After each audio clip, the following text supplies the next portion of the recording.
자, 아브라함과 이삭과 야곱에게 약속한 땅의 축복이 있습니다. 땅이 있어야 성전도 건축하고 그러죠. 그래서 성경에서는 땅의 축복을 이야기하는데 창세기 35장 12절 말씀입니다. 내가 아브라함과 이삭에게 준 땅을 네게 주고 내가 네 후손에게도 그 땅을 주리라 하시고. 자, 이 말씀이 여러분의 말씀 되기를 바랍니다. 창세기 50장 24절 말씀이요. 요셉이 그의 형제들에게 이르되 나는 죽을 것이나 하나님이 당신들을 돌보시고 당신들을 이 땅에서 인도하여 내사 아브라함과 이삭과 야곱에게 맹세하신 땅에 이르게 하시리라 하고. 자, 이렇게 계속적으로 그 땅에 대한 축복을 연결해서 준다. 출애굽기 2장 24절 말씀, 하나님이 그들의 고통 소리를 들으시고 하나님이 아브라함과 이삭과 야곱에게 세운 그의 언약을 기억하사. 자, 출애굽기 6장 8절 말씀이요. 내가 아브라함과 이삭과 야곱에게 주기로 맹세한 땅으로 너희를 인도하고 그 땅을 너희에게 주어 기업을 삼게 하리라. 나는 여호와라 하셨다 하라. 32장 13절 말씀이요. 주의 종 아브라함과 이삭과 이스라엘을 기억하소서. 주께서 그들을 위하여 주를 가리켜 맹세하여 이르시기를 내가 너희의 자손을 하늘의 별처럼 많게 하고 내가 허락한 이 온 땅을 너희의 자손에게 주어 영원한 기업이 되게 하리라 하셨나이다. 자, 33장 1절 말씀이요. 여호와께서 모세에게 이르시되 너는 내가 애굽 땅에서 인도하여 낸 백성과 함께 여기를 떠나서 내가 아브라함과 이삭과 야곱에게 맹세하여 내 자손에게 주기로 한 그 땅으로 올라가라. 다 계속 어떻게 해요? 약속을 한번 하면요 하나님이 약속을 반드시 지킨다는 얘기입니다. 그죠? 그 땅을 약속했잖아요. 그 땅을 약속해요. 땅이 약속된 그 땅이 어떤 거냐라고 하는 것을 이제 우리가 지금 공부한 거고요. 그죠? 이야기를 들었고. 자, 신명기 1장 8절 말씀, 내가 너희의 조상 아브라함과 이삭과 야곱에게 맹세하여 그들과 그들의 후손에게 주리라 한 땅이 너희 앞에 있으니 들어가서 그 땅을 차지할지니라. 그죠? 6장 10절, 네 하나님 여호와께서 네 조상 아브라함과 이삭과 야곱을 향하여 네게 주리라 맹세하신 땅으로 너를 들어가게 하시고 네가 건축하지 아니한 크고 아름다운 성읍을 얻게 하시며. 9장 5절, 네가 가서 그 땅을 차지하면 네 공의로 말미암음도 아니며 네 마음이 정직함으로 말미암음도 아니요 이 민족들이 악함으로 말미암아 네 하나님 여호와께서 그들을 네 앞에서 쫓아내심이라. 여호와께서 이같이 하시면 네 조상 아브라함과 이삭과 야곱에게 하신 맹세를 이루려 하심이니라. 29장 13절, 여호와께서 내게 말씀하신 대로 또 네 조상 아브라함과 이삭과 야곱에게 맹세하신 대로 오늘 너를 세워 자기 백성을 삼으시고 그는 친히 내 하나님이 되시려 함이니. 자, 30장 20절 말씀이요. 내 하나님 여호와를 사랑하고 그의 말씀을 청종하며 또 그를 의지하라. 그는 내 생명이시요 내 장수이시니 여호와께서 네 조상 아브라함과 이삭과 야곱에게 주리라고 맹세하신 땅에 네가 거주하리라. 자, 어떻게 해요? 땅이 있어야 성전을 건축하기 때문에 그래요. 땅이 있어야 성전을 건축하니까. 하나님의 마음은 그러니까 온통 에덴 동산부터 항상 뭐를 건축하고 싶어 했다? 성전을 건축하고 싶어 했다. 그 성전 건축 때문에 하나님이 인간을 만드신 거예요. 여러분, 이해가 되시겠습니까? 그러니까 그 성전을 건축하려니까 뭐가 있어야 돼? 땅이 있어야지. 땅이. 그래서 창세기에는 에덴 동산이고 그 다음에 아브라함 이후부터는 가나안 땅을 하나님이 약속해 주시는 거고요.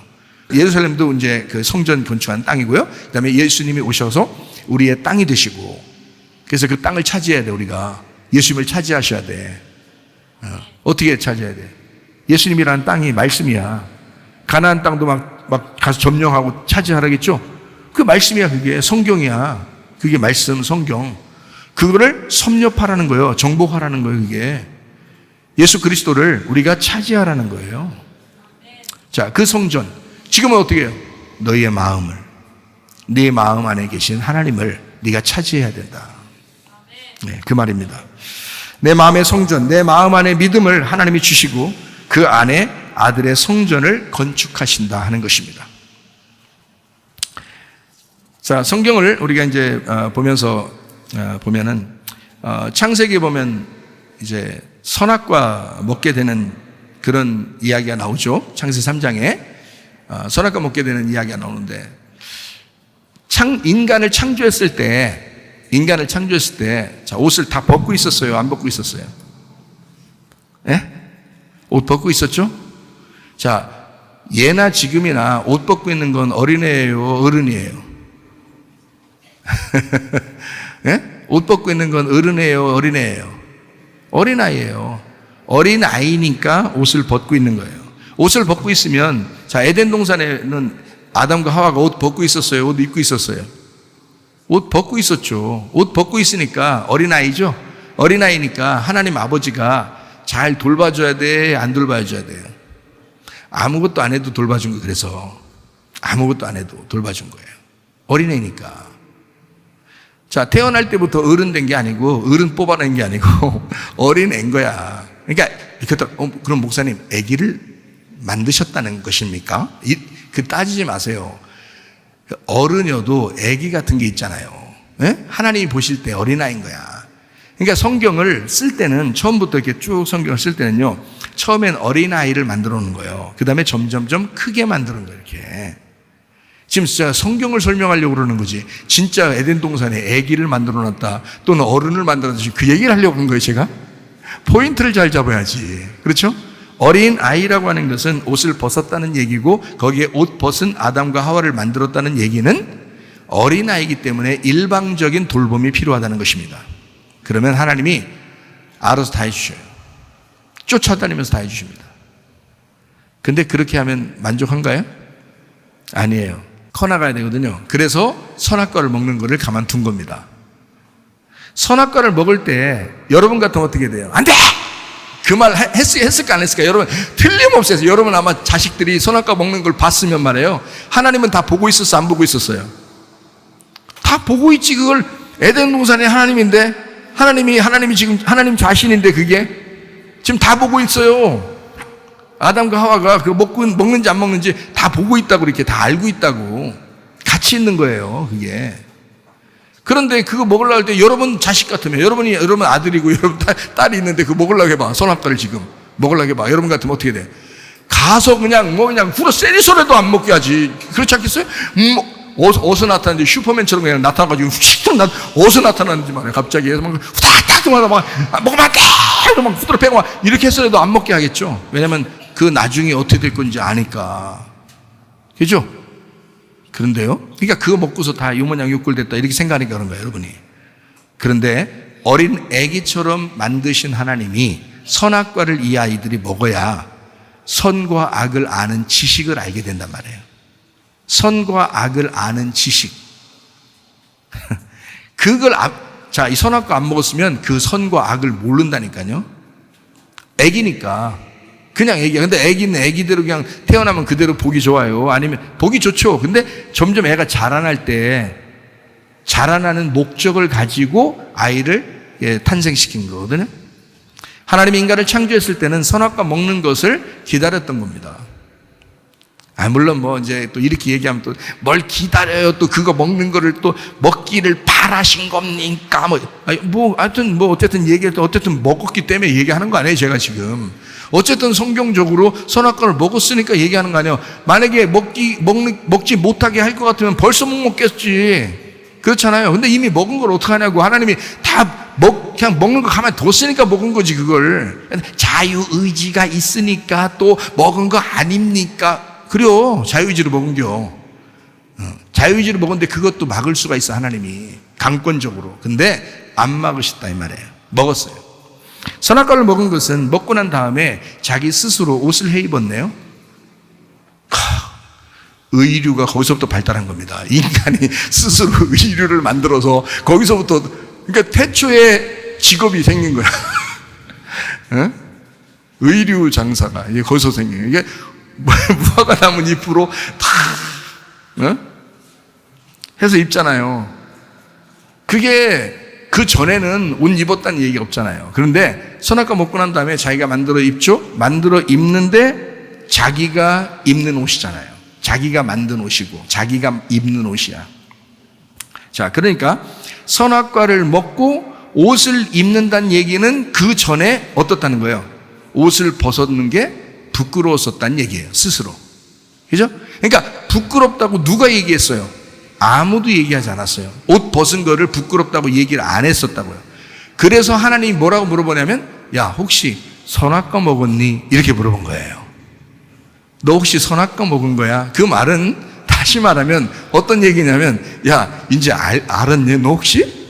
그 선과 악을 알게 된 거 아니야? 이런 거예요. 자, 다시 말하니까 이해가 되겠죠? 처음에는 선과 악이 뭔지를 몰랐어요. 그래서 선과 악이 뭔지를 모르는 사람은 다 천국 간다고 했잖아요. 제가 얘기를. 어린 애기들이 다 천국 간다고 하는 얘기가 그래서 그런 거예요.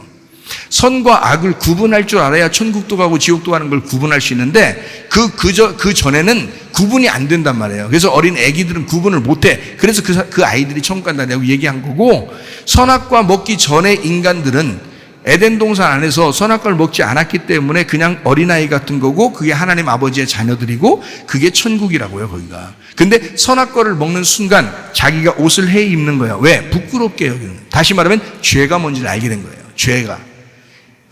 이 옷 벗은 건 죄구나, 이걸 알게 된 거예요. 어린 애기들은 모르죠, 그게 죄인지를. 그 애가 점점점 크면서 20살 됐는데 그렇게 아장아장 기어가면서 옷 안 입고 돌아다니면 어때요, 여러분? 서로 막 옷 입혀주려고 그랬죠. 서로 막 옷 다 자기들 거 벗어서 막 덮어주려고, 부끄러워서. 어떻게 알았기 때문에? 우리가 선과 악을 알고 있기 때문에 그런 거예요. 그렇죠? 이렇게 하면 부끄러운 거야 라는 걸 알았기 때문에 그래요. 그거를 선악과 먹고 난 다음에 알게 된 거죠. 다시 말하면 선악과 먹으면 너 죽는다라고 하나님이 말씀하셨죠. 죽는다. 그 말은 하나님하고 떨어진다는 얘기거든요. 그럼 하나님과 떨어지면 누구하고 하나가 되는 거예요? 뱀하고 하나가 되는 거예요. 그래서 뱀하고 하나가 되면 이게 살아요, 죽어요?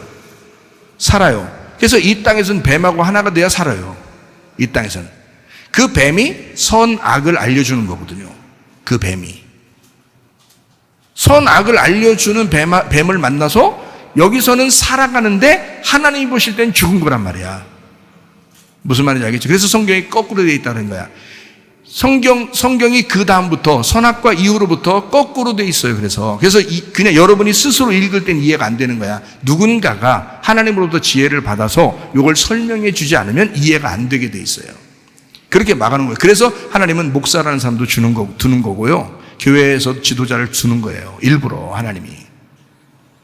그냥 다 주는 게 아니고 은사별로 그렇게 주시는 거예요. 자, 어쨌든 자, 선악과를 먹게 되면 선악과를 먹은 다음에 자기 스스로가 이게 살아간다는 것을 알게 돼요. 이 땅에서 살아가는 거지 하늘의 삶을 사는 게 아닙니다. 그래서 쫓겨나는 거예요. 하늘의 삶을 못 사니까 쫓겨나는 거예요. 이해가 되겠어요? 쫓겨나는 그거를 생명나무를 찾아간다라고 하는 거예요. 생명나무를 찾아간다. 그래서 선악과를 먹고 난 다음에는 자기들이 그리운 게 이제 어떤 게 그리워요? 그리운 금강산 이런 것처럼 그립다 하는, 그리운 게 뭐예요? 그리운 생명나무야. 생명나무로 살고 있었는데 선악과를 먹으니까 쫓겨났잖아. 그래서 그리운 생명나무를 찾아가는 거예요. 그게 천국을 찾아가는 행도라고. 우리가 그 길이 예수님이라는 얘기고, 그 길이. 그래서 그 길을 막아놓은 게 예수님인 거야. 그 길을 막아놓은 게. 그러니까 예수님을 발견을 못하게 막아놨다는 뜻이죠. 생명나무로 이르는 길을 막았다 그러잖아요. 창세기 3장 얘기죠. 그게 왜 그러냐면 예수님을 발견을 못하게 만든 거예요. 구약 성경에. 예수님 올 때까지, 예수님이 자기가 길이 된다고 할 때까지 발견을 못하도록 막아놨다, 이런 뜻이거든요. 자, 생명나무를 이제 찾으러 갈 때 어떤 옷 입고 찾아가는 거예요? 자기가 무화과나무 잎으로 이렇게 가리고 있다가 이게 선과 악을 알게 됐어요. 그래서 선악을 알게 되는 지식의 나무를 먹고 알게 됐으니까 그렇게 살아가는 거예요. 지금 여러분도 그렇게 살아가고 있거든요. 이 세상은 땅의 운명이 다 그거예요. 선과 악의 삶, 이거예요. 이게 살아가고 있는 겁니다. 여러분이 자기가 입는 옷이죠. 그렇게 살아가고 있는 거예요. 근데 여기서 하나님으로부터 분리돼서 쫓겨났어요. 쫓겨나니까 다시 생명나무의 길로 쫓아가야 돼요. 생명나무의 길로 쫓아가는데 옷을 입고 쫓아가요. 어떤 옷을 입고 가요? 가죽옷입니다. 그래서 하나님이 여기서 가죽옷을 입히고 쫓아내는 거예요. 그 가죽옷 입고 오라고 하는 거죠. 가죽옷 입고. 그래서 가죽옷을 입고 부지런히 따라가는 거예요. 그 가죽옷이 뭘 나타내 주는 건데요? 가죽옷이라는 게 뭘 나타내줘요? 죽음을 나타내 주는 거예요. 죽음을. 여러분 동물 가죽 어떻게 벗겨? 살려서 가죽 벗겨요? 살려서 가죽 어떻게 벗겨? 무섭게. 동물한테도 못할 짓이요. 그렇게 하는 게 아니라 동물을 죽이고 가죽을 벗긴 거거든요. 동물을 죽여야 벗기는 거고 살은 놈을 벗기면 또 죽어요, 이게. 어차피. 그러니까 어차피 가죽옷이라는 건 동물의 죽음을 의미하는 거예요. 그러니까 가죽을 입고 와라 라고 하는 것은 죽음으로 찾아오라는 겁니다. 그래야 생명나무를 만날 수 있다는 거예요. 왜? 땅에서는 산다고 했잖아. 선악과 나무 먹고서 산다고 했으니까 그 산다고 하는 너의 삶을 죽음은 생명을 얻는 거야. 거꾸로. 이해가 되겠죠? 네가 산다고 하는 것은 하늘에서 볼 땐 죽음이잖아. 근데 여기 이 땅에서 죽는다 그러면 하늘에서는 사는 게 되잖아. 그래서 여기서 땅에서 죽을게요 하니까 하늘에서 생명나무 먹어라 이렇게 되는 거지. 뭐 입고 오라고요? 가죽을 입고 오라고. 가죽을이라고 하는 것은 하나님이 벗기시는 옷입니다. 하나님이 벗기시는 옷. 그 가죽 옷이라는 게 예수님이에요. 예수님. 나를 위해 죽으신 예수님. 그래서 그 예수님이 나를 위해서 죽으시면서 벗겨지시면 다른 옷을 입혀주는 거예요, 우리한테. 무슨 말인지 아시겠어요? 순서를 아시겠어요? 자, 그래서 생명나무를 이제 우리가 찾아서 만나서 생명나무를 먹게 되잖아요. 그러면 흰 세마포를 입혀줍니다. 가죽을 입혀주는 게 아니에요.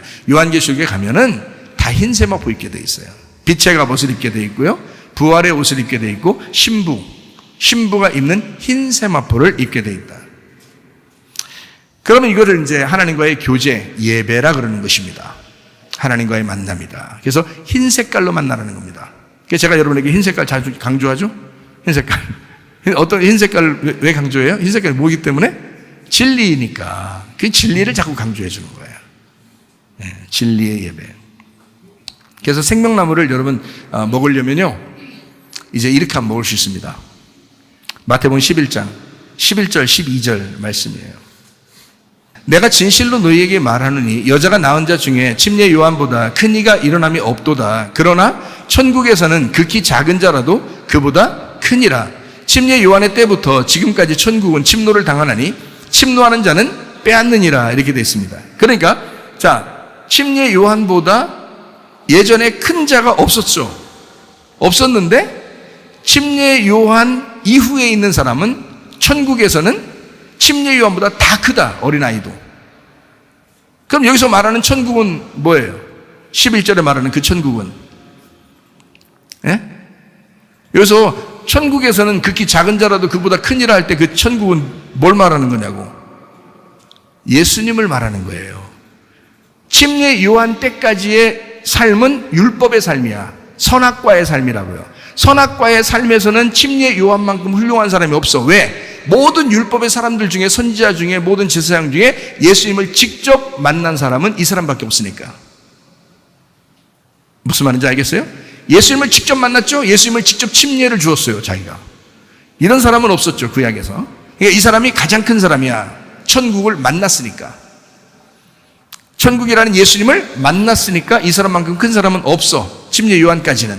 그런데 천국 안으로 들어오면 모두 다 그 안에서는 어린아이라도 작은 자라도 침례 요한보다 크다. 왜냐하면 침례 요한은 율법의 세계에서 마지막이지만 천국이라는 예수님 안에서는, 천국에서는 작은 자라도 거기 다 천국 안에 있는 사람들이잖아. 그러니까 율법이 아니라 복음에 있는 사람들이에요. 복음에 있는 사람들은 침례 요한보다 더 크다 이렇게 얘기하는 거죠. 그러니까 어떻게 하면 생명나무 열매를 먹을 수 있어요? 이제는 어떻게 한다고? 12절에 보니까 어떻게 하면 가서 천국을 뺏을 수 있어요? 침노하면 뺏을 수 있다는 거예요. 침노한다는 말을 다른 말로 말하면 전쟁한다고 말하는 말입니다. 전쟁하면. 그래서 성경에 전쟁한다는 말이 많이 나오는 거예요.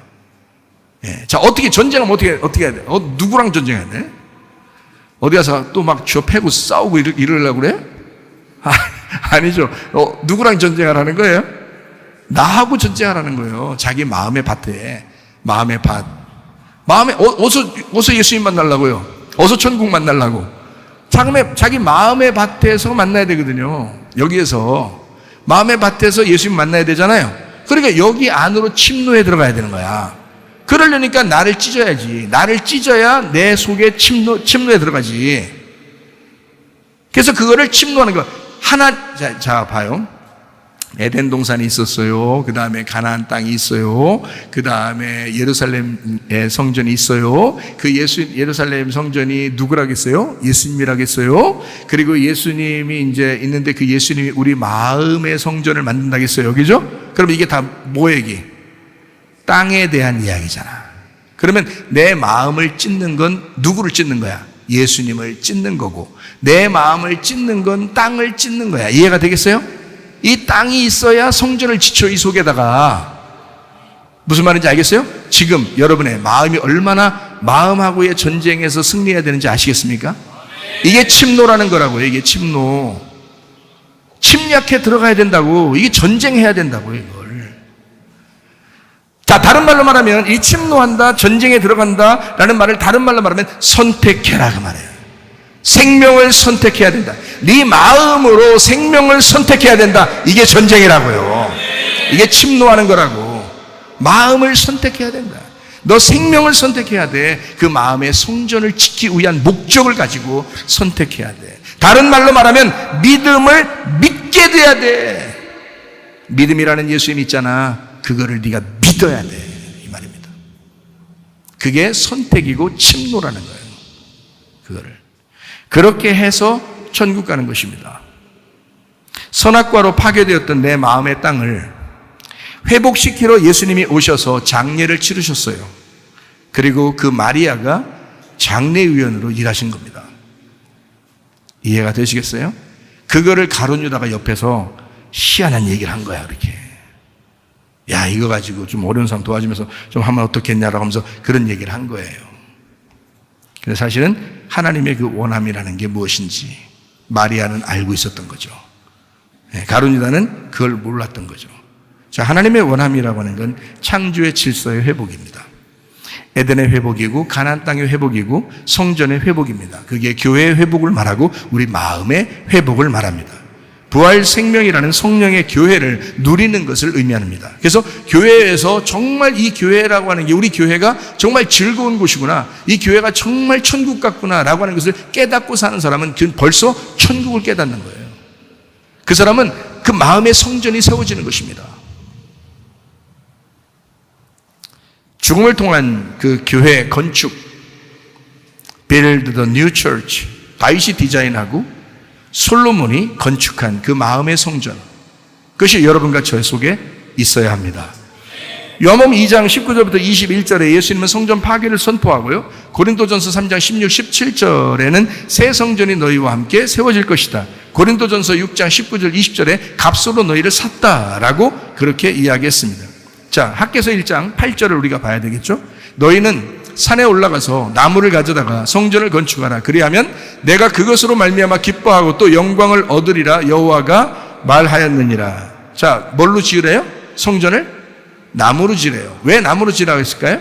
산에 올라가서 나무로 지으래요. 자, 어떤 거하고 똑같은 거예요? 예수님이 십자가 나무로 성전을 세우는, 십자가를 지신, 산에 올라가 십자가 지신 예수님을 지금 얘기하는 거예요. 자, 성전을 질 때는 이게 지금 그냥 정말 잘 지려면 말이야, 돌로 져야지. 그렇죠? 잘 지려면. 근데 여기서 나무로 지라고 이야기해요. 왜? 예수님의 십자가를 통해서 교회가 세워져야 되기 때문에 그렇게 얘기한 겁니다. 예수님의 십자가를 통해서. 이게 학개서 선지자가 그렇게 설명을 한 거거든요. 자, 그러면 성전을 세워라 라는 말은 조건이에요? 무조건이에요? 조건이죠. 성전을 세워라. 자, 믿는다는 것은 조건이에요? 무조건이에요? 믿는다. 내가 믿어야 된다 하는 건 조건이죠. 내가 믿어야 되는 거니까. 주님이 믿음을 주시는, 다시 말하면 여러분 가만히 있는데 말씀이 내려오는 것은 믿음이에요. 그건 무조건이라고요. 조건이 없어요. 그냥 말씀을 막 던지는 겁니다. 씨를 막 뿌리는 겁니다. 조건이 없어요. 땅이 달라고 해서 그런 게 아니라 그냥 막 말씀을 뿌리는 거예요. 그런데 이것을 이 땅이 받아들이는 것은 자기의 조건이라고요. 자, 잘 들으셔야 합니다. 마가복음 8장 34절 말씀입니다. 무리와 제자들을 불러 이르시되 누구든지 나를 따라오려거든 자기를 부인하고 자기 십자가를 지고 나를 따를 것이니라. 자, 주님을 따라간다, 자기를 부인하고 자기 십자가를 지고 주님을 따라간다. 뭐예요? 조건이에요? 무조건이에요? 조건이란 말이에요. 믿는다는 조건이라고요. 자, 조건이냐 무조건이냐? 하나님은 무조건적으로 우리를 사랑하십니다. 자, 사랑하신다고 할 때 무조건적으로 사랑하신다라는 그것이죠. 우리는 조건으로 살아가는 것입니다. 이 땅에서. 잘 들으셔야 돼요. 그러니까 오늘 무조건 사랑이냐 아니면 조건적인 나의 믿음이냐, 요거를 이제 지금 구분해 드리는 겁니다. 잠깐 구분해 드리고 마칠게요. 자, 믿음을 주시는 것은 말씀을 들음으로 준다 했잖아요. 믿음은, 그죠? 그건 무조건이에요. 내가 가만히 있을 때 나를 가만히 있게 하고 믿음 주시겠다는 겁니다. 그건 무조건이죠. 그러나 믿는다고 하는 것은 나의 조건적인 선택이에요. 내가 생명을 선택하는, 믿음을 선택하는 것은 이건 조건적이라고요. 내가 믿는다를 선택, 그 사람들만 천국 간다고요. 그 침노하는 사람들만 천국 간다고요. 그러면 이 말씀을 내가 알면서 여러분이 다 천국 가기를 바라는 마음이 있어야 되는데, 목사가 대충 그냥 여러분 그냥 하나님 사랑하시면 어쩌고 그냥 선택 안 해도 돼요, 그냥 가만히 있어요, 내가 지옥 가면 누구한테 원망하려고? 그럼 어떡하려고? 다 조건인데, 자기가 선택해야 되는 건데, 자기가 생명을 선택해야 되는 건데, 자기가 믿음을 선택해야 되는 건데, 내가 어떻게 믿느냐, 내가 무엇을 믿을 것이냐, 다 자기 선택인데, 그걸 성경에서 분명히 가르쳐. 그렇게 된 사람만 천국 간다 그러는데, 왜냐하면 하나님이 다 사랑하셔서 교회 안 다니는 사람도 막 독재주의자도 다 사랑하십니다. 하나님이 하나님의 사랑하는 것으로 우리가 천국에 가는 거라면요, 다 가야죠. 근데 그렇게 못 갑니다. 어떤 사람만 천국 가냐면 그 하나님을 내가 선택했을 때 가는 거예요. 그 하나님을, 그 생명을 내가 선택했을 때 천국 가는 겁니다. 그 믿음을 선택했을 때 천국 가는 겁니다. 여러분 잘 생각하셔야 돼요. 조건적입니다, 이것은요. 그래서 조건으로 살아가는 것이거든요. 자, 밥을 먹어야 건강합니다. 조건이죠. 물을 마셔야 건강합니다. 조건이죠. 좋은 생각을 가져야 건강합니다. 조건이죠. 햇빛을 받아야 건강합니다. 다 조건입니다. 건강해야 무슨 일이라도 할 수 있고, 공부해야 성적이 좋아집니다. 다 조건입니다. 부지런해야 지도자가 될 수 있습니다. 게을러 터지면서 내가 지도자 하리라, 안 됩니다. 부지런해야 지도자가 될 수 있습니다. 다 조건이에요. 성경적으로도 다 조건이 이렇게 나와 있습니다. 하나님을 믿음으로 선택해야 천국 갑니다. 조건입니다. 사람이 할 수 있는 것은 사람이 실천을 해야 그게 진짜 믿음이 되기 때문에 그렇습니다. 무조건이냐 조건이냐, 우리가 행하는 것은 다 조건입니다. 그러나 하나님의 사랑은요, 무조건입니다. 하나님의 구원은 무조건입니다. 하나님의 믿음은 무조건입니다. 하나님의 선택은 무조건입니다. 하나님이 일방적으로 그냥 하시는 거예요. 일방적으로 사랑하셔서 일방적으로 구원하는, 그 일방적 구원의 길을 다 마련하는 것은 예수님이, 우리가 언제 누가 오라겠어요, 하나님 아들을. 근데 하나님의 아들이 그냥 오시겠다는 거예요. 하나님의 사랑으로 자기가 죽겠다는 거예요. 다 구원하겠다는 거예요. 그건 하나님이 하시는 일이에요. 그건 무조건이라고요. 우리가 시킨다고 하는 게 아니에요. 그러나 그 하나님의 아들을 내가 선택하는 것은 내가 해야 된다. 여러분 자녀들도 자기 자녀, 그 자식이 선택해야 구원받는다고요. 여러분만 그런 게 아니라고요. 이성을 가지기 시작할, 선악을 구분하기 시작할 때부터는요, 다 자기가 선택해야 된다고요. 그냥 무작정 그냥 하나님 대충 사랑하니까 다 천국 데려갈 거야, 아닙니다. 다 선택해야 돼요. 죽을 때라도 하나님이 물어보실 겁니다. 사람이 할 수 없는 것, 이루어 주시는 것을 무조건이라고 합니다. 그걸요, 무조건이야. 근데 하나님은 스스로 홀로 영광 가운데 계신 분이기 때문에 그냥 무조건 사랑, 스스로 일하셔요. 누구의 도움을 받으려고 하지도 않습니다. 근데 하나님은 내가 반응할 때 나하고 같이 하려고 하는 거야. 반응할 때, 야, 그래, 네가 반응하는 거니까 우리 같이 할까? 같이 하고 우리 네가 했다고 하자. 이런 식으로까지 사랑하신다고요. 원래 혼자 다 할 수 있는 분인데. 출애굽기 3장 14절 말씀입니다. 하나님이 모세에게 이르시되 나는 스스로 있는 자니라. 또 이르시되 너는 이스라엘 자손에게 이같이 이르기를 스스로 있는 자가 나를 너희에게 보내셨다 하라 그랬습니다. 스스로 있는 자, 스스로 존재하는 자. 스스로 존재한다는 것은 이런 말입니다. 영어로 말하면 I am 이라는 말이거든요. I am, 나는 있다라는 말이에요. I am, 나는 있다, 이거예요. 그게 스스로 있는 자라는 단어거든요. 여호와, 그죠? 스스로 있는 자. 근데 이렇게 I am 이라고 하는 것은요, 뒤에 뭐가 붙어야 돼요, 안 붙어야 돼요? I am a boy 할 때 나는 소년이야. I am a girl 할 때 나는 여자야. 이렇게 할 때 그 뒤에 붙어야 되거든요. I am a student 그러면 나는 학생이야. 이렇게 뒤에 붙어야 돼요. 그게 I am의 특징이거든요. 여러분 보세요. 근데 하나님은 뭐라고 하면, 야, 난 뒤에 붙어 있는 게 아니라 나 I am이야 이랬어요. I am, 난 I am 그랬어요. 하나님이 스스로 있는 자야 라는 단어거든요. 그 말이 영어로 말하면. 그러면 뒤에 뭐가 붙어야 되잖아요. 제가 오늘 놀라운 거를 여러분에게 가르쳐 드립니다.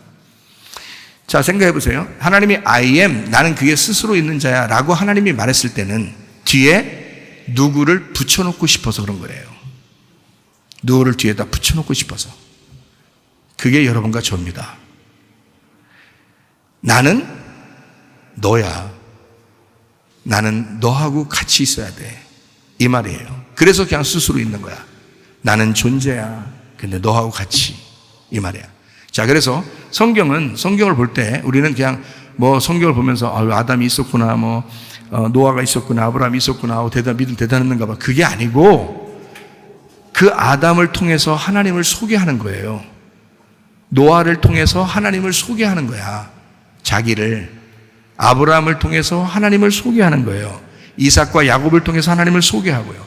욥을 통해서 하나님을 소개하는 거예요. 모세를 통해서 하나님을 소개하고, 여호수아를 통해서 하나님을 소개하고, 사무엘을 통해서 하나님을 소개하고, 다윗을 통해서 하나님을 소개하고, 다니엘을 통해서 하나님을 소개하는 거예요. 요한을 통해서 하나님을 소개하고, 예수를 통해서 하나님을 소개하는 거란 말이에요. 그 예수님이 오시기까지 자기는 I am 하겠다는 겁니다. I am. 내가 아담이었어. 내가 노아야. 내가 아브라함이야. 내가 이삭 야곱이야. 내가 욥이야. 내가 모세야. 내가 여호수아야. 내가 사무엘이야. 내가 다윗이야. 내가 다니엘이야. 내가 요한이야. 내가 예수님이야. 예수님이 오실 때까지 계속 인물들을 계속 등장시키는 것은 하나님을 소개하고 싶어서예요. 그 자신이 스스로 나는 있다. 나는 스스로야. 누구와 같이 있는 거야. 그래서 그 뒤에 뭐를 붙이고 싶어서 앞에를 얘기한 거란 말이에요. 그게 비밀스러운 거죠. 그러면 지금 예수님 이후에 사는 우리들은 하나님께서 뭐라고 하시겠어요? I am 너야. 너를 통해서 내가 나타나야 돼. 이해가 되시겠습니까? 너를 통해 하나님이라는 스스로 있는 자가 존재가 나타나야 되는 거야. 그래서 여러분이 빛의 삶을 살아야 되는 거고 소금의 삶을 살아야 되는 것입니다. 이게 스스로 있는 자. 그래서 출애굽기 3장 14절에 스스로 있는 자에 대한 이야기, 스스로 존재하는, 누구와 함께 내가 존재하겠다라는, 그래서 나는 스스로 있는 자야 라고 말씀하시는 것이 출애굽기 3장 15절 말씀에 보면 하나님이 또 모세에게 이르시되 너는 이스라엘 자손에게 이같이 이르기를 너희 조상의 하나님 여호와 곧 아브라함의 하나님, 이삭의 하나님, 야곱의 하나님께서 나를 너희에게 보내셨다 하라. 이는 나의 영원한 이름이요 대대로 기억할 나의 칭호니라. 자, 보세요. 하나님을 그냥 하나님이라고 했어요? 아니면 아브라함의 하나님이라? 아브라함이 존재해야 되는 하나님, 이삭이 존재하는 하나님, 야곱이 존재하는 하나님이라고 소개하잖아요. 이면적 왕이죠. 겉으로 표현되는 게 아니라 속에 있는 진짜 왕, 내 믿음을 다스리는 왕. 겉으로 표면적인 왕은 바로 왕이었습니다. 이집트의 바로 왕. 그 이집트의 바로 왕에게 진짜 왕, 내 속에 있는 왕이 출몰해 가신 겁니다. 자, 다시 말하면 모세가 갔지만 사실 누가 간 거예요? 모세가 간 게 아니고 누가 간 거예요? 모세가 바로 앞에 나타났지만 모세 속에 누가 있었던 거예요?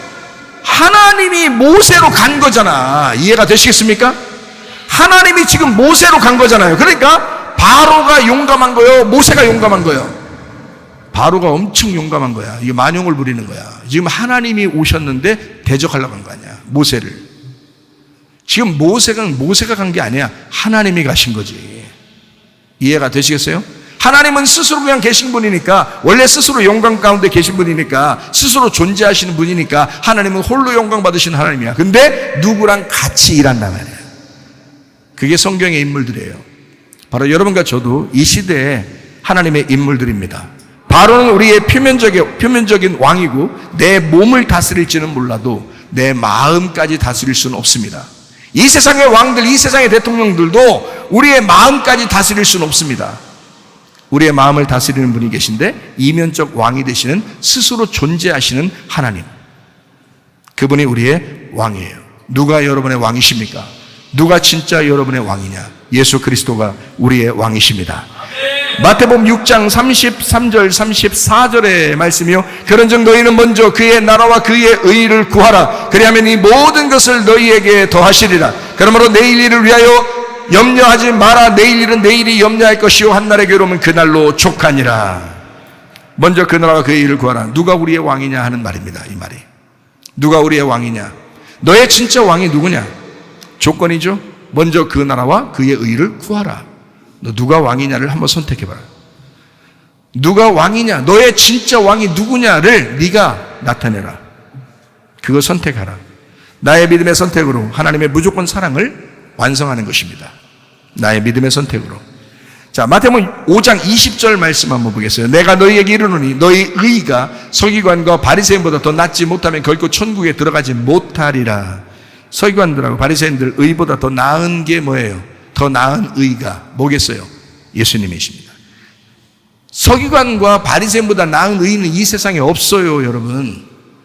그 사람들보다 더 나은 의가 예수님밖에 없다고요.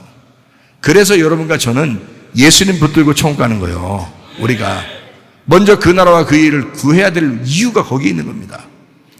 예수님 아니고서 우리가 길이 없으니까, 방법이 없다니까요. 천국 갈 수 있는 방법이 없어요. 서기관보다 바리새인보다 더 나은 의가 없잖아요. 그거 뭘 선택하고 어떻게 우리가 행하겠냐고요. 예수님밖에. 예수님은 죽으심으로 우리를 구원하셨다고요. 그래서 믿음을 가진 사람을 의롭다고 하는 것입니다. 하나님을 먼저 선택하는 사람이 되셔야 합니다. 믿음을 먼저 선택하는 사람이 되셔야 합니다. 이것이 생명을 선택하는 거예요. 민수기 11장 23절 말씀입니다. 여호와께서 모세에게 이르시되 여호와의 손이 짧으냐? 네가 이제 내 말이 네게 응하는 여부를 보리라 그랬습니다. 자, 이 말은 무슨 말이냐면 11장 20절부터 22절 때문에 나타나는 현상입니다. 냄새도 싫어하기까지 한 달 동안 먹게 하시리니 이는 너희가 너희 중에 계신 여호와를 멸시하고 그 앞에서 울며 이르기를 우리가 어찌하여 애굽에서 나왔던가 함이라 하라. 모세가 이르되 나와 함께 있는 이 백성의 보행자가 60만 명이었는데 주의 말씀이 한 달 동안 고기를 주어 먹게 하겠다 하시오니 그들을 위하여 양떼와 소떼를 잡은들 조카오며 바다의 모든 고기를 모은들 조카오리까? 라고 얘기했을 때 민수기 11장 23절을 얘기한 겁니다. 하나님의 손이 짧아졌느냐? 하나님의 능력이 없어서 너를 못 살릴 것 같으냐? 이런 말입니다. 하나님을 몰라도 네가 너무 모르는구나. 네가 나를 몰라도 너무 모르는구나. 너는 네가 노력해서 다 네가 먹고 살아야 되는 줄 알았지? 근데 하나님은 너보다 먼저 더 걱정하시는 하나님이다. 하나님의 손이 짧으신 줄 아느냐? 제가 이번 연도 첫 번째 응답받은 말씀입니다. 하나님은 손이 짧지 않다. 이사야 50장 2절 말씀입니다. 내가 왔어도 사람이 없었으며 내가 불러도 대답하는 자가 없었으면 어찌 됨이냐? 내 손이 어찌 짧아 구속하지 못하겠느냐? 내가 어찌 건질 능력이 없겠느냐? 보라, 내가 꾸짖어 바다를 마르게 하며 강들을 사막이 되게 하며 물이 없어졌으므로 그 물고기들이 악취를 내며 갈아여 죽으리라. 자, 내가 왔어도 사람이 없었으며 내가 불러도 대답하는 자가 없었으면 어찌 됨이냐? 왜 반응이 없냐? 이 말이에요.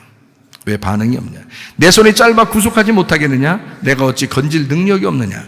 보라, 내가 꾸짖어 바다를 마르게도 하고 강들을 사막이 되게도 하고 물이 없어졌으므로 그 물고기들 악취를 갈아겨 죽게도 하는 거잖아.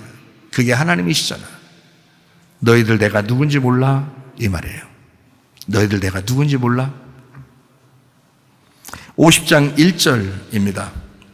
나 여호와가 이같이 말하노라. 내가 너희의 어미를 내보낸 이혼 증서가 어딨냐? 내가 어느 체주에게 너희를 팔았느냐? 보라, 너희는 너희의 죄악으로 말미암아 팔렸고 너희의 어미는 너희의 배역함으로 말미암아 내보냄을 받았느니라 그랬습니다. 너희를 버렸다 이 말이에요. 너희를 버렸다. 그래놓고 50장 2절에 이야기한 겁니다. 내가 너희를 건질 능력이 없어서 그런 줄 아느냐? 내가 너희를 버렸는데 내가 너희를 다시 건질 능력이 없어서 그런 줄 아느냐? 그렇지 않다. 하나님 그 얘기를 하고 싶어서 그런 거예요. 이사야 54장 7절 말씀입니다. 내가 잠시 너를 버렸으나 큰 긍휼로 너를 모을 것이요. 내가 너 버렸잖아. 그런데 큰 자비로 너희를 다시 모을 거야. 나 그런 하나님이야.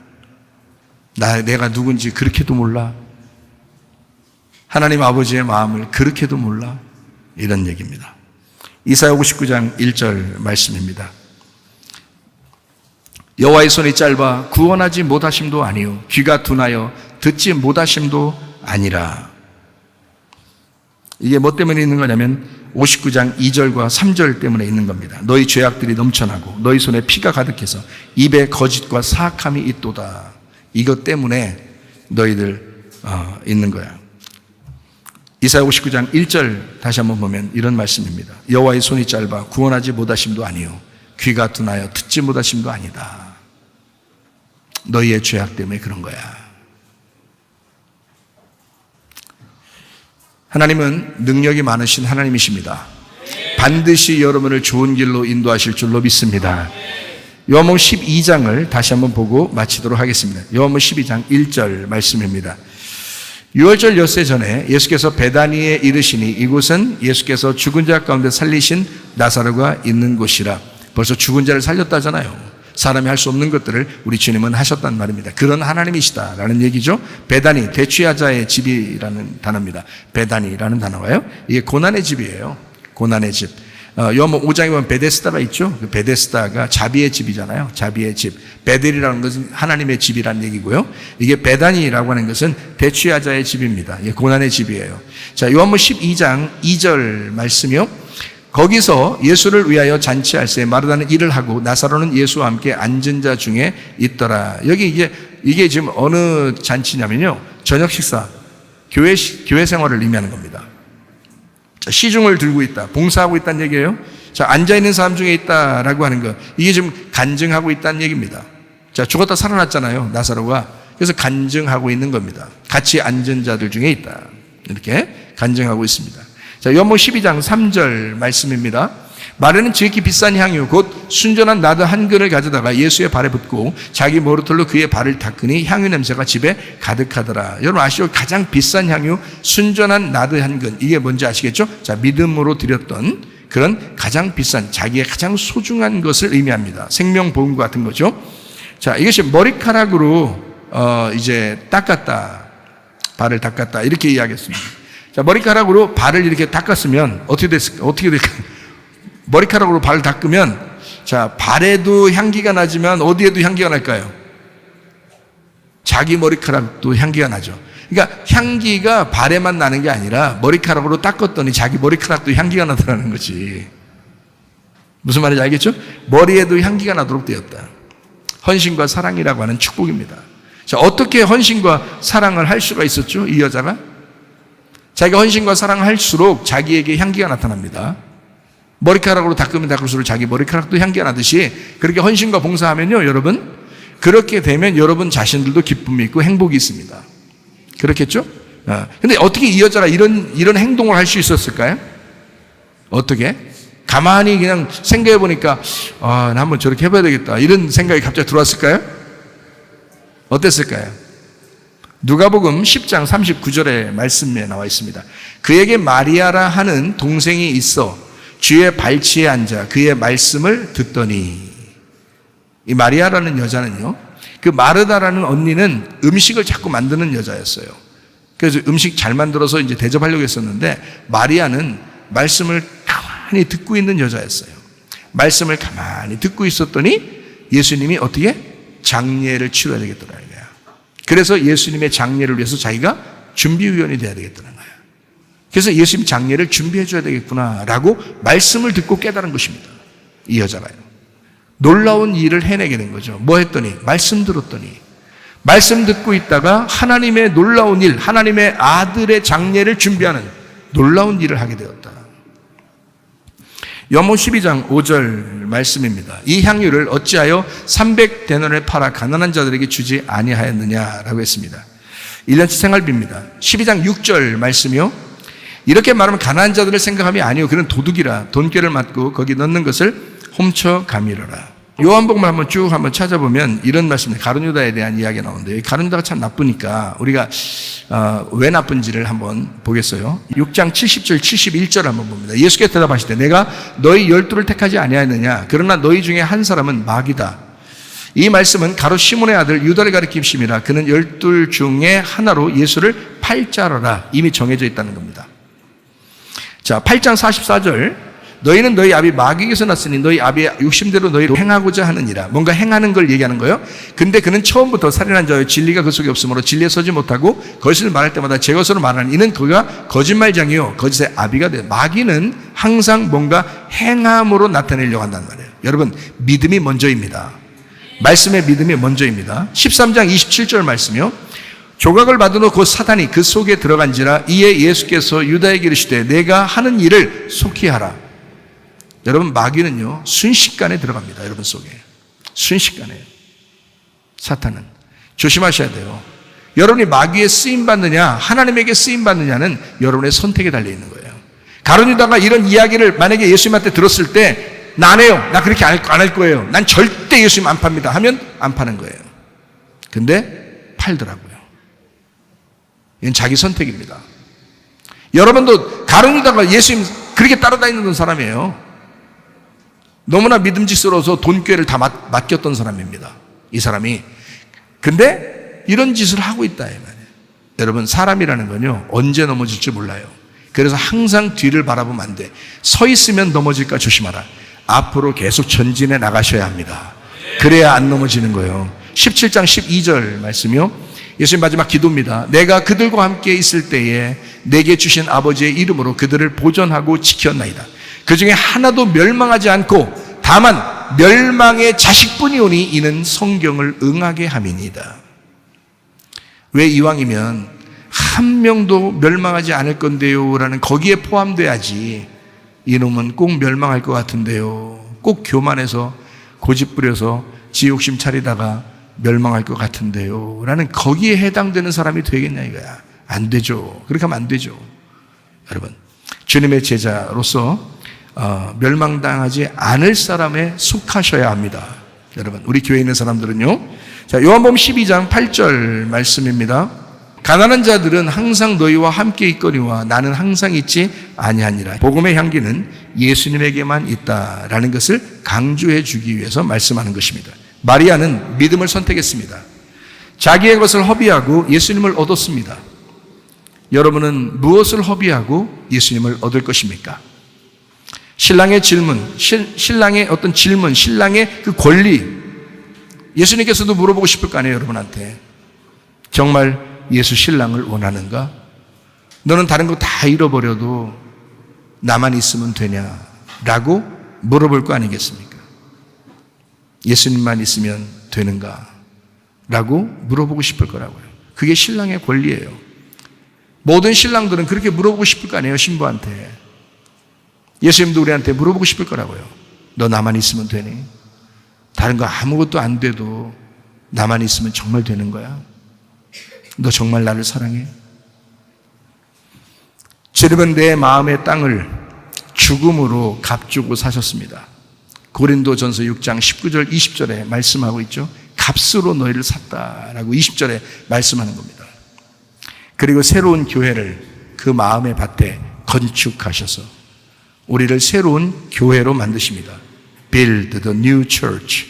다윗이 디자인하고 솔로몬이 건축한 마음의 성전.